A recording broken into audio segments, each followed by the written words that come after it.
I am at an unload and today is Friday, and that means I am getting back home tonight sometime. I just wanted to say that the drive here was through one of the most, I don't want to say one of the most stressful corridors, because I've been through areas that felt more stressful to me by far, like in Dallas and in Florida. And notice I just had the whole state of Florida because the one time I've driven a truck there, this is the only time I've ever been to Florida, period, to tell you the truth.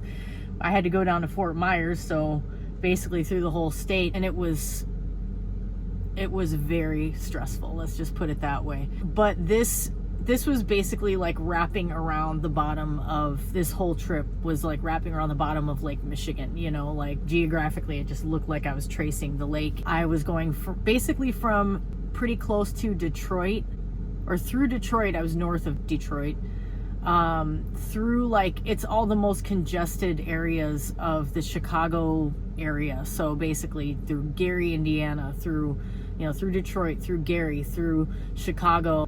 I just have to work on emotional management while I'm driving, because sometimes I get too upset, I think, and like the same situations are always going to keep happening. You just have to like condition yourself that that's the case. And I think the more tired you are, the more fatigued you are, the more frustrated by life you are, the harder it can be to manage your emotions when the same shit happens. Like today, just a lot of aggressive drivers, a lot of stupid, dangerous drivers. This one car kept changing lanes without signaling, but sort of doing it in a slow drifting style. It's almost better when they're doing it in an aggressive way, because then you can anticipate what they're going to do, because, oh, this person drives like an aggressive asshole. You know they're going to jump in front of you if there's any space whatsoever. One of the things that I keep thinking about too is a lot of drivers get angry at someone who stays in like the center lane, who isn't going quite as fast, and then there's people passing you on the right and the left. But there is a time when that seems reasonable to me, and that's when you have a lot of traffic that is merging onto that highway dangerously. So being in the right lane isn't safe.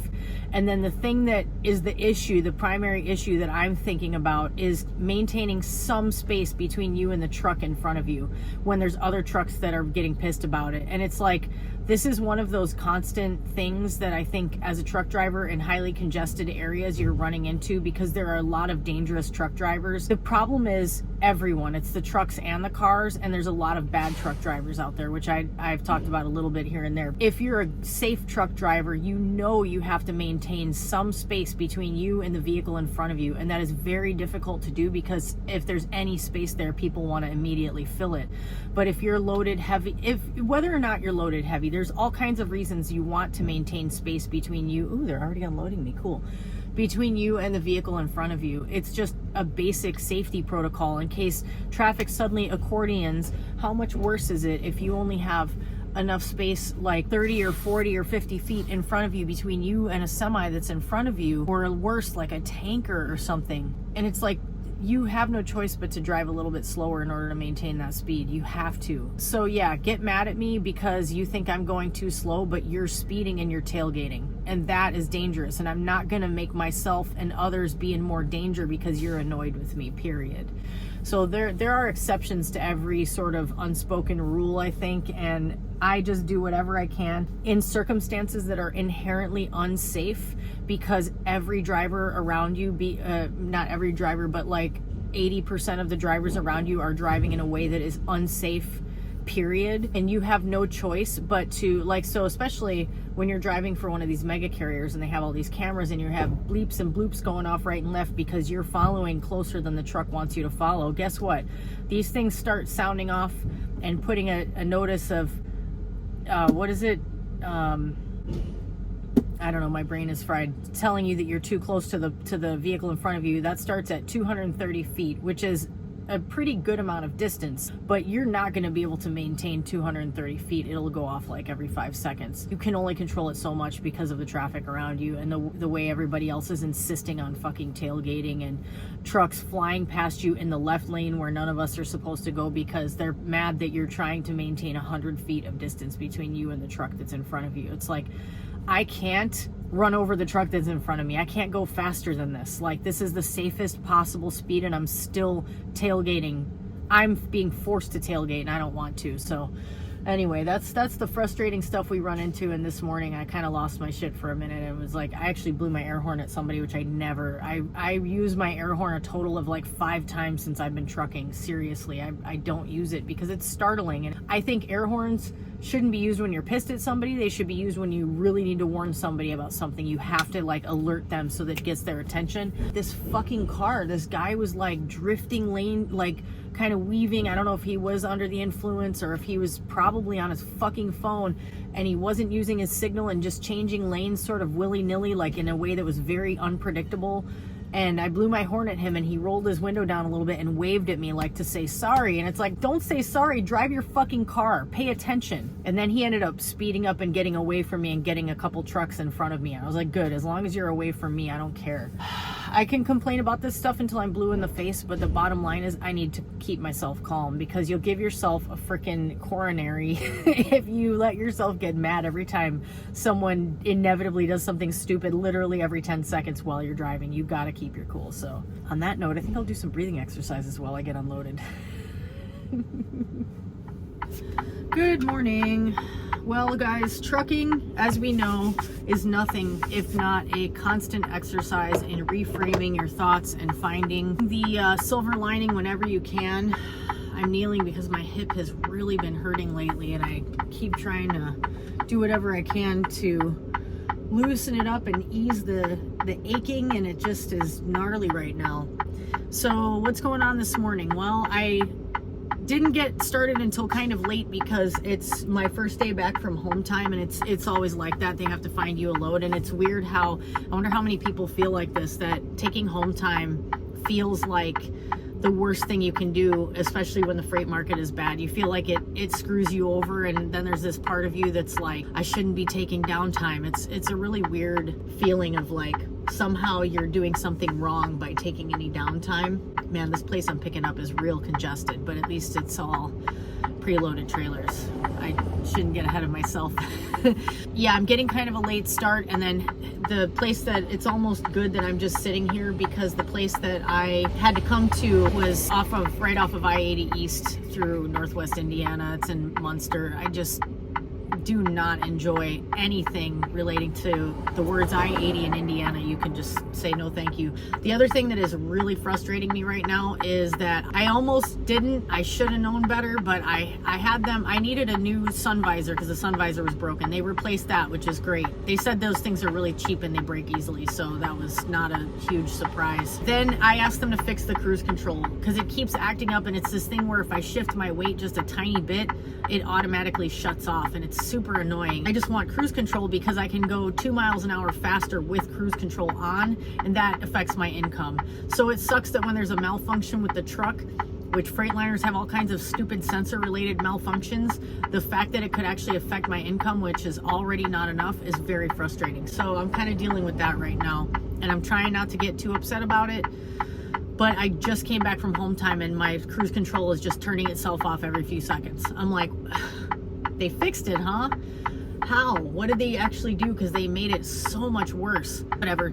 Trucking be trucking, right? It's always annoying. That's trucking. It's frustrating. There's always something to be annoyed about, but let's look at the bright side. The weather's gorgeous today. It's absolutely gorgeous. We're in a place that is relatively safe. We're headed to straight west on I-80. It's going to be an easy drive, nothing too crazy. So be grateful for the little things. Everything's fine. Everything's fine. Hey guys, I'm about to head out of this Love's. I just stopped to scale my truck. When I picked up this trailer, it had what it looked like a flat, and it wasn't flat, but it definitely has a slow leak. But also the trailer was loaded in a way that it needed to be adjusted because it was super back heavy, so it's just making it drag, and it was making that tire get super low. So I'm hoping that this tire is going to be okay. It self-inflated back up as I was driving, so that's good. But it looked low, but that's partly because there was an extra like couple thousand pounds on the back, so I just adjusted the tandems. Should be much better.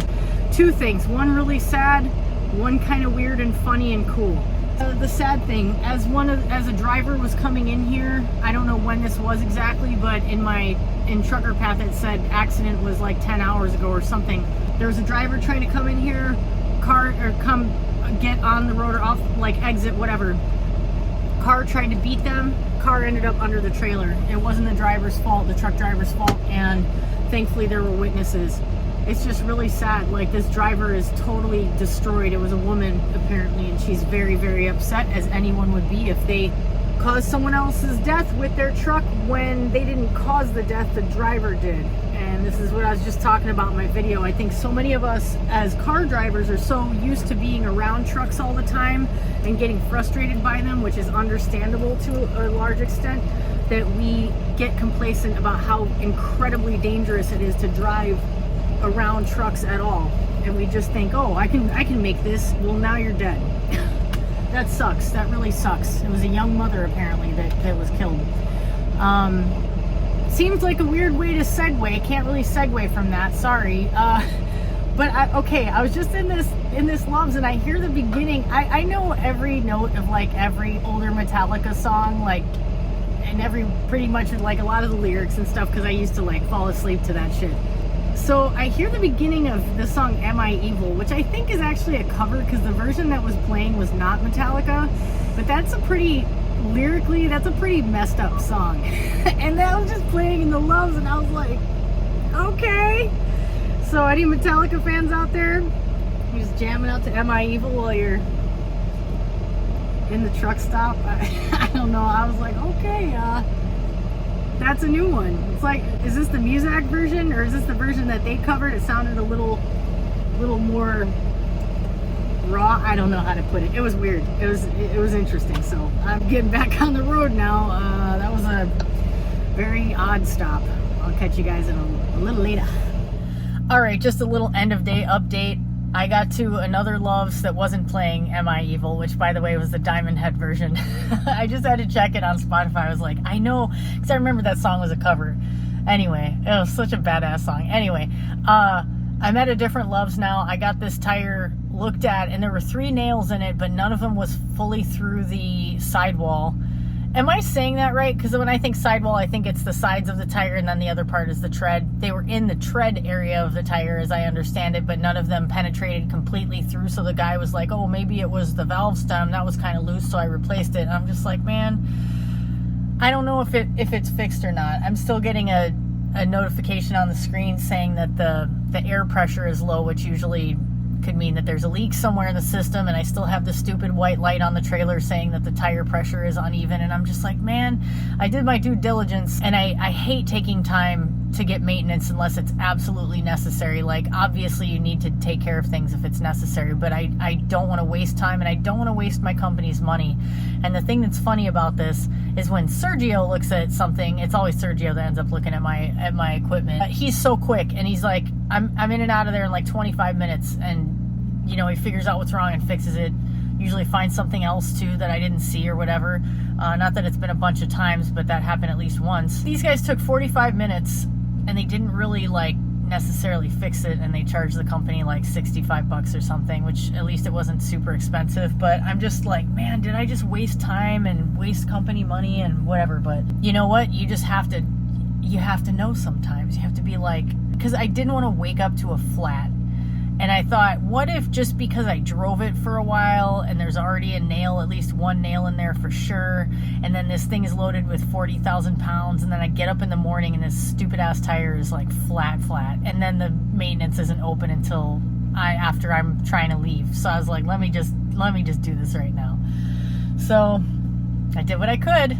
You know, that's about it. And I'm heading to my delivery tomorrow, and then it's the weekend. It's weird when I always start on a Tuesday after I've been on home time, so the week is really short. So hopefully it'll give me some decent miles to carry me through the weekend. But you know what, everybody I talk to and everything I hear, freight is shitty right now. So I'm just really grateful that they're communicating with me, that they're keeping me moving for the most part, and that I'm not getting like crazy awesome miles, but I'm moving pretty much every day. I have had more stops, which is a little bit frustrating, and today this trailer thing kind of cost me some time that otherwise it would have been a super quick little drop and hook. But that's trucking.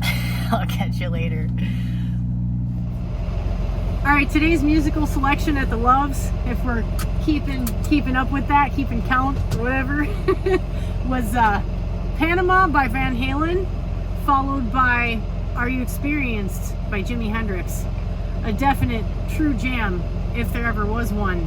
Love some old Van Halen too. I like it when they play the classic rock jams. Love that shit.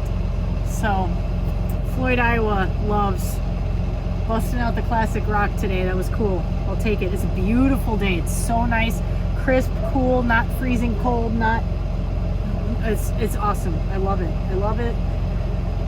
And working on a drive taking me down south, baby. Headed to Memphis and then on to Atlanta. We love a drive in Atlanta, right, truckers?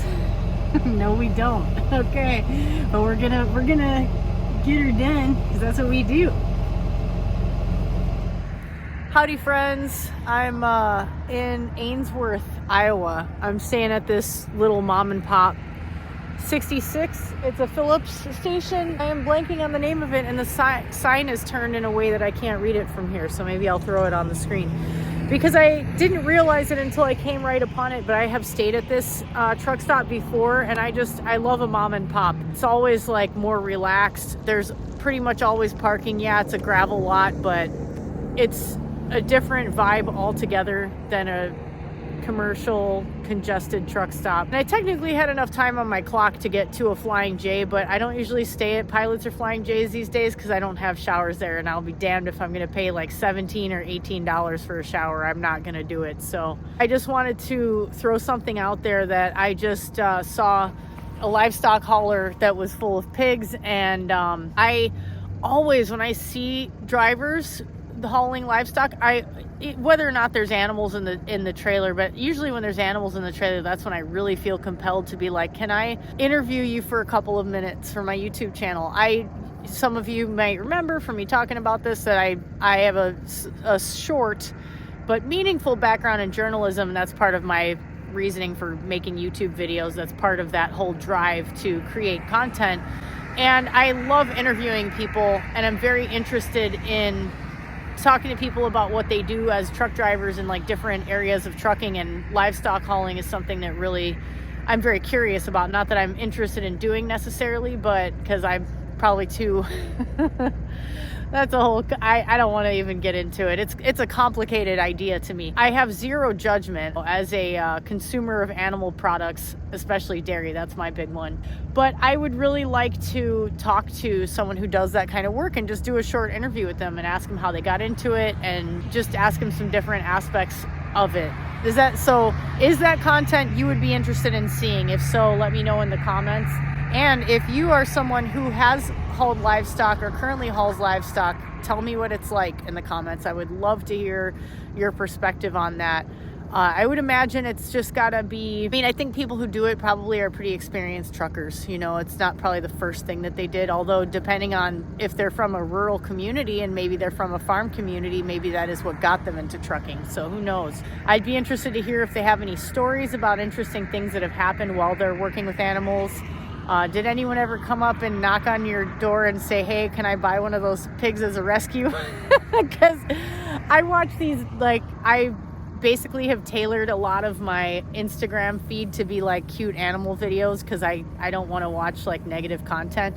I love like when people have a small farm, homestead, I don't know what you would call it, but an animal rescue where they have some farm animals, like they have a cow or two and they have like a pig or whatever.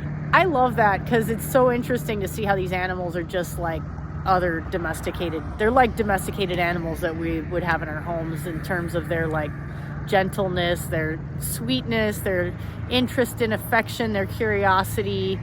All that stuff is interesting to me. So anyway, that's all I got. It's getting kind of chilly. I'm just doing a couple of quick yoga stretches because my body hurts. Can you see the cool little sliver of moon? Ding. I love that. It's been a pretty easy day, an easy day and a pretty day in Iowa, so I have no complaints. It's been pretty cool. So I'll catch up with you guys soon. Hello friends from Missouri. I'm headed to a delivery in Tennessee, but that's not until Monday morning, so I'm doing a 34 here at this beautiful Love's. What's kind of frustrating is I'm delivering in Nashville, right? Memphis. Oh, I said Nashville. I'm delivering in Memphis. I would much rather be stopped very close to where I'm going to deliver, so I'm not going to end up wasting time on my clock on Monday. But I opted to stop significantly short of that because, number one, I want to stay at a Love's because I have showers there, and there aren't a lot of other options on the route at all. The Love's stops that are in Nashville, the reviews on Trucker Path talk about theft and like someone getting their face beat, and I'm like, maybe I won't go to those ones. So I'm not a paranoid person, but I'm not gonna stop at a place. Like, I guess in one of them it said that there were signs from the local police saying that there were thefts reported of trucks, and it's like, that does happen in a lot of places, especially major cities, but I'm not going to do a 34 in a place like that. Like, would I stop and take a shower at a place like that? Probably, take a break, whatever, like even maybe a 10. I'm not going to do a 34 at a place like that because I don't want to have to like be worried about my truck the whole time. So it kind of sucks, but that's all right. I had sort of a scary moment when I was driving this morning. I was still in Iowa, I think, or maybe I had crossed over into Missouri. I was on 61 South. This was farther west, and it was a lot more pleasant of a run. It was just way less traffic, and it was a pretty drive, and the weather's been gorgeous, so that was really cool. But this was pretty early in the morning. I want to say it was around 7:30, 8 a.m. maybe. I was driving on this highway heading south. There's only 2 lanes on each side of the highway. I come over a hill, and there's a person walking on the shoulder, which is always, as a truck driver, that's never a good thing. I don't want a person outside of a vehicle anywhere near me when I'm on the highway doing like 67 miles an hour. I got over into the left lane, but and I immediately slowed way down, and I was also like sort of thinking, you think fast, you go through all these thoughts when you see something like that. And this person, I couldn't tell if it was a male or a female. They were wearing a hooded coat, and you couldn't see any part of them. You could kind of just see like the size of the person was like a medium build. It could have been a man or a woman. And they were walking, and as they were walking, they started to veer toward the road a little bit from the shoulder, wearing a backpack. No other like car abandoned on the side of the road near them or anything to give a clue of like, oh, their car broke down and they're walking somewhere or whatever. And the way that they were walking made me think for a second, like, is this person about to run out in front of a vehicle on the highway? It really scared me. It really elevated my blood pressure for a little bit there. So, I got over, and my quick thought was like, get myself down as slow as I can and get the person behind me to slow down, which was a car, which worked, because I'm sure when the car saw me do that, they looked and saw why I was slowing down, and they also slowed down. They didn't try to race around me on the right, which was good, because that's another thing you'd be concerned with. And I called 911 right after that. And I want to share this little story because for anyone who needs to hear it, or maybe someone who is a less experienced truck driver, we see things out here that no one else is going to see because no one else is going to be out on this highway in the boonies early in the morning, maybe, except other truck drivers. And if you see something that doesn't seem right, you can always call, and it's better to call and have it be nothing than to not call and have something really bad happen. So just the way this person's body language made me think that something is not right in this situation. And the fact that they're out here alone with no vehicle in sight or anything, just walking on a shoulder in this very like rural area where it's all just farmland and stuff, something's not right here. So I called, and I just told him what I saw, and I said this person started to sort of walk toward the road as I passed, and it was very scary. It scared the crap out of me. And he was really cool, and he was like, well, thank you for calling, and you're never bothering us, or something like that, which was really a good thing to hear. It was a positive response, because that's not the first time I've called the police in similar circumstances. And one time, I think I was in Texas, and I called, and I saw a young woman walking on the side of the road, and she was close enough to a town, but kind of in between towns. And I was like, that's kind of weird. She looks kind of young, and she's walking alone on the side of the road. I don't like that.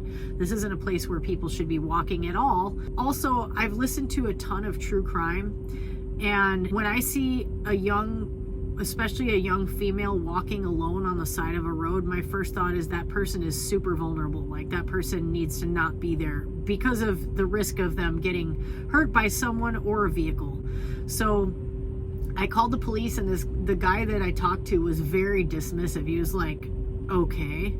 And I was like, there's a young woman walking alone on the side of the road in a place that doesn't seem like a good place for her to be walking. And he was just like, okay, like I bothered him. So, you know, you might get that response sometime from someone who doesn't feel like doing their job. But I think more of the time they'd be glad that you tip them off that, hey, something doesn't look right, and trust your gut. Go with your gut. Don't stop. Don't hesitate. If you see something that doesn't look right and you think that someone could be in danger, just call. Okay, there's that little PSA. Well, what did I just say? Okay, there's a little PSA. I'm making up words now. What else can I tell you guys? I had a successful Walmart stop earlier, and the reason I say successful is like, it was a really good place. It was a good Walmart. It was like easy to get in and out of, like super easy, and the people in the store were friendly, and I got all the stuff that I needed, and I got there at a time. I realized, I was like, wow, week before Thanksgiving, you're really rolling the bones here. But when I got in there, there was like hardly anybody there. It was like not too long after I saw that person. It was probably like 8:30 in the morning, and a couple of people in my comments were like, oh, you got to get the app and order your Walmart. And I'm like, oh, they don't know me very well, because part of me being a little bit of I don't want to say I'm a control freak exactly, but I have a very strong independent streak, and there are certain things that I will never do or don't like to do. I do not like anyone else driving me anywhere. Like, I don't like to call Ubers or anything like that. I strongly prefer driving myself, which is probably typical of all truck drivers, but even in a car. And I do not like the idea of someone else getting my groceries for me. And also, just as a truck driver, I get so little physical activity that walking around Walmart is my opportunity to get some physical activity and interact with other humans, which I enjoy. I'm usually like super friendly and smiley when I'm at the Walmart, because I'm like happy to see people. And also, a lot of times I'm in places that I don't think they see too many like heavily tattooed chicks with weird hair, and so I get a lot of looks, and whenever someone gives me a weird look, I smile at them, and hopefully that gives them a good vibe of like, oh, she's cool. She looks weird, but she's cool, you know. Open some minds just a little bit. Anyway, that's pretty much it. I had a real short day because I didn't complete this whole drive, but this delivery isn't due until 1 p.m. on Monday, so I have too much time, and then I'm going on from that delivery to another delivery in Atlanta, 2 deliveries in the same trailer, and then we'll see where they send me off to after that, and hopefully it won't be anywhere too far northeast, but we'll find out. So I'll catch you later.